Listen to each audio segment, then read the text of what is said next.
Hello, and welcome to the future of pharmacovigilance. My name is Avi Kulkarni. I am at Cognizant as the global practice leader for life sciences R&D. With me today is Manu Aggarwal. Manu is a partner at Everest Group in the business process services practice area. He assists clients on various process, delivery optimization, and go-to-market strategies, and future investments across multiple industries, including banking, financial services, and healthcare life sciences. He is also responsible for next-gen BPS opportunities, including marketing, trust, and safety. Prior to joining Everest Group, Manu worked as a consultant for firms including Unilever. He led consulting engagements in areas such as process improvement and optimization. He started his career as a computer scientist with Adobe Systems. Manu holds an MBA from the Instituto de Empresa, the business school over in Madrid, Spain, and a BE BTech degree from Netaji Subhas Institute of Technology, NSIT, Dwarka, India. Welcome, Manu. So we Um, Manu, there are a range of ways of thinking about today's discussion, but I'd like to just start with a broad uh, question that sets the stage. Um, as we think about the pandemic and its implications, as we think about what has gone on in the world of pharmacovigilance from its earliest days, and it's probably useful to set the stage by explaining to our audience that we have the broadest view of pharmacovigilance, right? So when we think of pharmacovigilance, it is safety signal based on data collection, the analysis, the understanding on separation of signal from noise, and the recommendations related to what actions to take as part of an overall adverse event collection and reporting system. Which means that as we think about the future of PV, especially in a COVID-19 influenced state with some of the economics in our industry, a set of questions around what levers can you pull? What are you seeing become important? So I'll pause there and frame the question as, Manu, what are you seeing in industry today that is that is affecting the world of pharmacovigilance? sure, Avi. So let me start by saying this. We have gone through a pandemic and we're still going through a pandemic, right? We still see new waves coming up. The last 2 years or so have basically been a disruptive across everything that we know and we hold near and dear. Pharma industry is no different to it. In fact, arguably, pharma industry has probably got impacted in more ways than any other industry. So what's basically happened in the pharma industry, if you think back, if you trace it back to the last maybe year and a half, there's been disruption in terms of how do we our clinical trials, how do we take new drugs to the market, how do we do research on COVID vaccinations, on any other drugs that are related to COVID situation or otherwise. Realize in the early days when COVID crisis first struck, what essentially happened was we got locked inside. And as a result, all the trials that were running across the world, they suddenly got disrupted. There was no longer a patient access. You could not bring patients into clinical facilities, monitor their reactions to any kind of drugs that they were undertaking. And basically, a lot of those clinical trials got disrupted as well. So during this phase, what the pharma industry has started doing is they've embraced the concept of digital, they've embraced the concept of better pharmacovigilance and better safety. And here's what it looks like. If you backtrack about a few years ago, pharmacovigilance was essentially a compliance initiative, right? It's something to be done. So to ensure that, hey, my drugs are staying ahead of the market. If there are adverse events, I am getting notified of those early and I'm taking actions as appropriated by the regulatory bodies. But now it's shifted away from being just a compliance or cost initiative to actually being a value driver. What that means is I've done accelerated trials for a lot of the upcoming drugs. Through those trials, I've generated a lot of data. And as those drugs are now hitting the market, patients are taking those, there's a lot of data getting generated as well. So can I use the data that is coming my way in a way that I can actually accelerate and better inform my future trials? Can I monitor patients' health in a remote fashion and take the appropriate actions as necessary. If there are reactions that are happening in the industry because they're taking some of these drugs and these are not as per my expectations, can I react to them much faster and get better information out there to my patients? So the entire concept of pharmacovigilance in the last 2 years has changed drastically because it's no longer just a cost of doing business. It's actually something that can improve patients' health drastically. It can improve our future of medicine drastically. And that's what the shift has been that COVID and pandemic really triggered for the pharma industry. Thank you, Manu. I'd like to. There's a few follow-up thoughts as you were talking that came to my mind. One is just tied to the financials and the economics. Um, while we may agree that PV has transitioned from a more reactive to a proactive mode, there are there's this requirement for financial cost balancing. And PV has historically been seen as a cost center, and even as early as this morning, when I was in a different conversation with a leading pharma company, I heard that their corporate mandate was to manage costs, including in PV. How do you balance a reduced cost with a expanded mission? What specifically can you do to bring that about?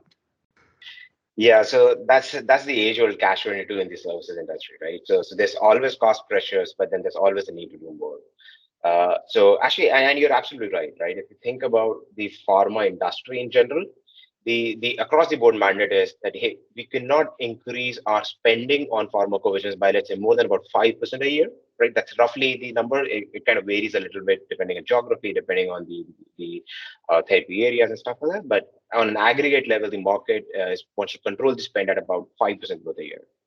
But if you think about the amount of data that is now getting generated because of the role of social media, because of so many digital channels, that data has basically become 10x of what it used to be a few years ago. And from that data, the actual signals that are coming out, those are growing at almost 30% a year. So basically, we're growing the spend at 5%, but we're growing the signals at 30%. So how do you kind of bridge that gap? Now, this is the place where the role of digital comes in. So we've seen technologies like automation doing wonders in this industry. There's this role that analytics plays in this by preempting some of those signals as well. So through combination of a lot of these digital levers, you can actually automate a lot of the inefficiencies in the system and bring those costs down. Not to mention the fact that pharmacovigilance as an industry has also been one of those which has been highly centered around some core geographies. If you're running a trial in US, you need your patient population in US, you need a lot of patient support services in US, you need a lot of your data management services in US. Now with this globalization aspect, there's a lot more opportunities for us to spread some of those costs around, bring in the economies of scale, bring in talent pool from more remote destinations and make the process a lot more efficient. So combination of those efficiencies from those separation and the talent pool, as well as the entire digital skill sets, that's what's helping us bridge those gap between the 5% spend and the 30% signal growth. Thank you. I'm going to probe this just a little further, and I want to break it up into the following, excuse me, thoughts. Clearly, what you said will resonate with everyone, which is that old-fashioned ways of data collection and analysis, as they've been digitized, there is a way to get to scale and reduced cost just through application of reasonably well-tested mechanisms. Um, but in fact, as more is also demanded, as as fancier and harder to detect signals are pulled out, there must surely also be a need for experts to also play a role in the system and to be leveraged so that that cost doesn't saddle the system with an unexpected and new source of costs. How do you see that playing out in terms of practical applications in the PV industry? So I think Avi, the way it would work is you need to start getting into specializations, right? So there was this old notion around pharmacovigilance. For that matter, most of the drug development life cycle being a monolithic entity. That there's one company who's going to run this from soup to nuts. Now, what we're seeing is that there's a shift towards specialization. So what that means is if I am running a pharmacovigilance practice, there's going to be a specialist who's going to do the signal detection. So these people are very expert in being on social media, in listening for those events, in making sure that they're in front of patients and they're catching those signals well, and they're identifying these signals that actually are appropriate to be logged as adverse events. Similarly, at the back end, you have specialists who are either in the medical affairs side or in the regulatory submission side who can actually drive a lot of those submissions as well. And then you have the technology specialists. So how do you I bring in better data? So we keep talking about real world data in the industry, right? This is the area where there's huge amount of real world data that exists, whether it's about the patient data that gets generated from the hospitals or the insurers, whether it's about the population cohort data that a lot of states and a lot of the federal governments have, or it's any other healthcare data that consumers or patients themselves are sending to their pharmas and to their health plans. So through a combination of a lot of that data, you can actually streamline how a lot of these processes are run. Even before I get into a pharmacovigilance process, I know that, hey, if I'm launching a new drug, these are the kind of things that I can expect. This is the sources of data that I should be monitoring. These are the potential actions I should be gearing up for. And then it's almost like an assembly line of people who are sitting there waiting to do their job in a perfect manner. So that almost like an orchestra of services that kind of comes across where everybody is just pulling their part really neatly together. That's really impressive to see, and that brings in a lot of those efficiencies in the ecosystem. I love the way you the phraseology around orchestra and orchestration, I think is critical. I'm going to feed off that to ask you a question around if we think about pharmacovigilance and safety as an effect generating a public good, as just a few hundred years back, noblemen thought about the sustenance of an orchestra as generating a public good. Hence the connection, by the way. Now, a public good assumes that in fact there'll be public funding, there'll be public sharing of that entirety of the knowledge base and the mechanisms derived thereof. Do you see the segmentation that exists today across companies of their PV and safety systems as being something that needs to give away in the future to a shared ecosystem of data and analytics such that safety signals can be generated earlier, such that recommendations can be, especially when it's across classes of compounds by sharing with similar mechanism of action, where signals can be generated faster and better. I'll pause there. I can see you, nodding your head. Yeah, I'm nodding because I agree with you 100%. So and in small pockets, we've started seeing that happen. So basically, think about it this way, right? To get one drug successfully to market, you probably have to go through hundreds and thousands of compounds before you can identify that one drug that works. And even there, from 20 different candidates that go out from clinical trial from the lab phase, only a fraction of those actually make it to the clinical trials. There's a huge amount of data that we have generated sitting in our labs that is just waiting for other farmers to kind of capitalize. So what we started seeing is through a combination of data that gets generated in the lab phase, plus what gets generated in the clinical trials, plus what gets generated in real markets when the drugs are launched and patients are taking it on a daily basis, that can further a lot of the studies and advancements that the medical science has to offer in the future. And there's no reason why every pharma needs to reinvent the wheel. They need to go through those same thousands of compounds before they can rule out the candidates that don't make sense. So in some shape and form, we're starting to see those barriers break down, but we're nowhere close to the ideal world scenario where the data sharing really truly becomes a democratized kind of a process. And all the pharmas are starting to contribute data into it. And honestly, why just pharmas? You can have healthcare insurers coming into it, you can have PBMs coming into it and contributing even more data assets to really make the process a lot more efficient.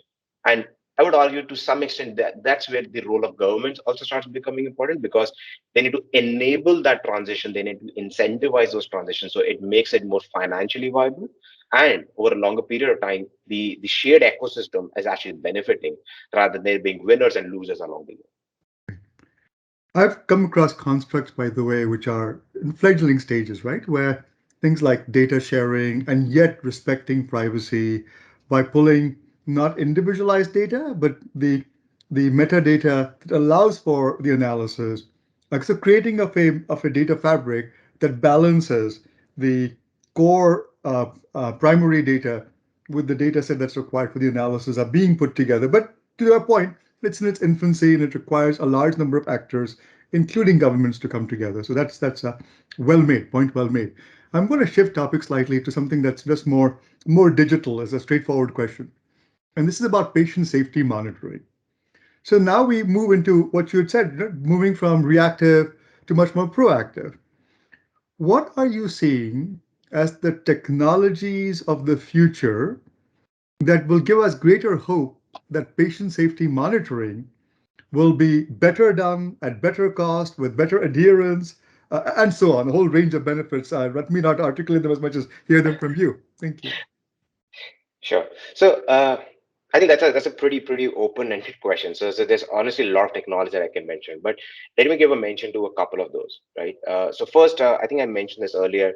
So this entire concept of decentralized clinical trials, right? So how can I run clinical trials where I don't no longer need to bring patients into my facilities, but I can have them do I can monitor their health in remote settings. And this is where all kinds of medical devices, all kind of remote patient monitoring equipment, and a lot of these data and analytics engine really are powerful. So what it has done is, in this digital age, we don't really need to monitor patients in a physical manner. They don't need to be in front of a physician or in front of a technician to monitor all of their vitals and all of their any kind of health data or any kind of medical data that's generated. We have devices to do that on literally a 24-hour basis. And that's exactly what these centralized clinical trials have been doing for the last year. Similarly, when we have drugs getting launched or you have new devices coming out in the industry, they also help track a lot of the patient health data. Even simple stuff like pacemakers, which earlier used to have a more manual repair process or any kind of disruption that used to happen. Everything was manual. The patients had to immediately go into a doctor's office, get it fixed.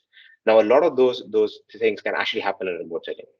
And even before the patient knows it, the devices themselves alert that there are some certain troubleshooting pieces that are required. So the advent of these remote patient monitoring devices, I think that probably is one of the biggest disruption that we're seeing, which is impacting us all across the board in the entire drug development life cycle, especially the monitoring of patient health. This, by the way, was a very good point about how technology is crossing over multiple thresholds that take it from ideation and reduction to practice to actual large scale practical adoption, such as the pacemaker example. Um, are there any additional thresholds that still need to be breached that would bring about those scale and cost advantages to bear in today's marketplace? I think if you think about the pharmacovigilance aspect, one of the biggest issues that we see is the signal noise. So that actually is another big aspect that we need to bridge through. So think about what the digital age has done. While with all its benefits, one of the things that digital has as a kind of a downside associated with it is the amount of sheer noise that gets generated in the environment. With billions of people logging into social media, logging into so many digital sources, there's just way too much data getting generated. And that ability to parse through this pegabytes of data, exabytes of data, and getting it down to those meaningful examples that actually are the most noteworthy, that is really a big mammoth task. And realize that the ability for consumers, for users, for patients to send that data in is much higher than for any company to individually process it. So unless we have good AI in there, unless we have good machine learning algorithms in there, who can look at those gigabytes and petabytes of data and filter it down to those maybe two signals that are most noteworthy, we're always going to be in a catch-up mode, because you never know which of those signals you might accidentally miss out, which are really going to be the difference between a patient's health tomorrow versus any of these adverse events happening. So taking those mammoth amount of data, filtering out the noise, and getting to the meaningful insights through the use of automation and AI and machine learning technologies, that honestly is one big differentiator. Thank you. I'm going to repeat a joke that was made in a very geeky fashion with a group of AI and NLP experts who are looking at very noisy data and wanted to convince management to invest in ruling out a lot of the potential signals as just noise. And the joke that was made was, if you give us the finances to have negative predictive value, NPV, you will end up, dear boss, with a higher NPV in financial terms. Um, jokes aside, I think my last question in this series, if you were to dream really big and posit a future 10 years out for PV and safety, with no constraints on what's feasible today, how would you posit that world for a future of NPV? Pardon me, a future of pharmacovigilance without the end. Sure. So in one of my wildest aspects over here is and some folks might relate to this. So there have been a lot of movies made about this. There's these technologies which can literally predict your health. And I'm not talking about looking at science, looking at where your vitals are going wrong. It's about actually predicting where your health outcomes are headed towards. And they look at all spheres of your as well. And I know for some it will almost sound like too intrusive, but really, as long as those that data is protected, the idea here is can we have those technologies which reside with us, which are helping monitor our health patterns, right? Look at the kind of lifestyle changes that we have. Look at the amount of wellness issues that we are facing right now. So for the future of PV, right, the really bright future of PV, what would really work well is technologies that would help monitor a lot of these events, really bring in that personalized attention, and tell me 5 years, 10 years out what my health outcomes are looking like. If I'm suddenly changing my lifestyle today, what does that mean in 5 years? What does that mean in 20 years for me? Right? Are there smaller interventions I can take today that will actually help me get to those outcomes? And what that means for pharmacovigilance is it's no longer about, hey, I'm going to take a drug and I'm going to monitor the reaction. It's about I'm going to monitor each and every sphere of my health to make sure that if there are interventions that are required through any kind of medication, devices, any other possible technology that are available out there, I get those insights years ahead of when I actually need those. That would honestly be my big future idea. I love it. Uh, in a sense, what you're saying is if I have a large cross-sectional data construct today that I can do analysis for, that is then tied to longitudinal data, I can, and especially in chronic diseases, I can start, and I have the analytical tools for this, I can start to predict today what could happen, as a result of which I can then also tell you what not to do today. It's almost like, Avi, stop having that glass of whiskey today to avoid that hardening of arteries 20 years out, that equivalent. And we can all find our own particular sins that we need to avoid, but having data to back it up to be able to say that. Um, Absolutely. Manu, this is fantastic. The the challenges of pharmacovigilance in the future, now and in the future, are well understood. The importance of patient safety is critical, um, and we recognize that this is a critical topic for life science organizations now and in the future. Your insights, sharing them in this construct today, are much appreciated. Thank you so very much. Anytime, Avi. Thanks for having me here.